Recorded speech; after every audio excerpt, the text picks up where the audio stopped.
ওসমান হাদি নামের বন্ধুটার সাথে কোনোদিন মোলাকাত হয় নাই। ও আল্লাহ, কিন্তু একটা পশু কেউ যদি আক্রমণ করে পশুর উপরে সহ্য করা যায় না, আর সেখানে একটা তাজা প্রাণ চলে যাবে।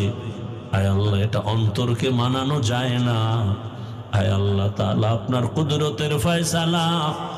আয় আল্লাহ, আজকে শুনলাম তিনি দুনিয়াতে জিন্দা নাই। আয় আল্লাহ, তাকে শাহাদাতের মর্যাদা দান করেন।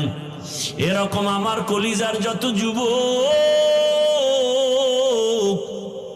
তাদের নিরাপত্তার জন্য আপনি কুদরতের দরজা খুলে দেন রে আল্লাহ। আমার যুবকদেরকে দিনের খাদেম বানায় দেন।